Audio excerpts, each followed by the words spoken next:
नमस्कार दोस्तों, आपका हमारे YouTube चैनल सीबी ब्लॉग में स्वागत है। आज मैं आपको एक मोटिवेशनल कहानी सुनाने जा रही हूँ। 4 आने का हिसाब।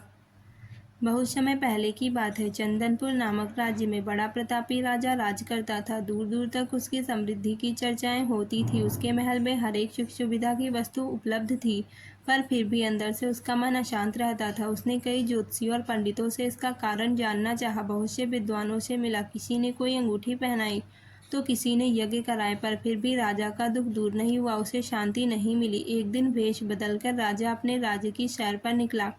घूमते घूमते वह एक खेत के निकट से गुजरा। तभी उसकी नजर एक किसान पर पड़ी। किसान ने फटे पुराने वस्त्र धारण कर रखे थे और वह पेड़ की छांव में बैठकर भोजन कर रहा था। किसान के वस्त्र देख राजा के मन में आया कि वह किसान को कुछ स्वर्ण मुद्राएं दे दे, ताकि उसके जीवन में कुछ खुशियां आ पाए। राजा किसान के सम्मुख जाकर बोला, मैं एक राहगीर हूँ। मुझे तुम्हारे खेत पर ये 4 स्वर्ण मुद्राएं गिरी मिली। चूंकि यह खेत तुम्हारा है, इसलिए ये मुद्राएं तुम ही रख लो। किसान, ना ना सेठ जी, ये मुद्राएं मेरी नहीं है, इसे आप ही रखें या किसी और को दान कर दें। मुझे इनकी कोई आवश्यकता नहीं है। किसान की यह प्रतिक्रिया राजा को बड़ी अजीब लगी। वह बोला, धन की आवश्यकता किसे नहीं होती, भला आप लक्ष्मी को ना कैसे कर सकते हैं।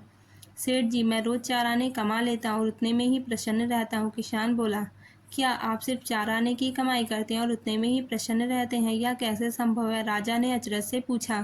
सेठ जी, किसान बोला, प्रसन्नता इस बात पर निर्भर नहीं करती कि आप कितना कमाते हैं, आपके पास कितना धन है। प्रसन्नता उस धन के प्रयोग पर निर्भर करती है। तो तुम इन 4 आने का क्या क्या कर लेते हो? राजा ने उपहास के लहजे में प्रश्न किया।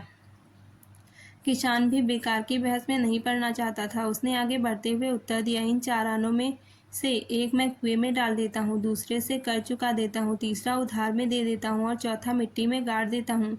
राजा सोचने लगा। उसे यह उत्तर समझ नहीं आया। वह किसान से इसका अर्थ पूछना चाहता था, पर वो जा चुका था। राजा ने अगले दिन ही सभा बुलाई और पूरे दरबार में कल की घटना कह सुनाई और सबसे किसान के उस कथन का अर्थ पूछने लगा। दरबारियों ने अपने अपने तर्क पेश किए, पर कोई भी राजा को संतुष्ट नहीं कर पाया।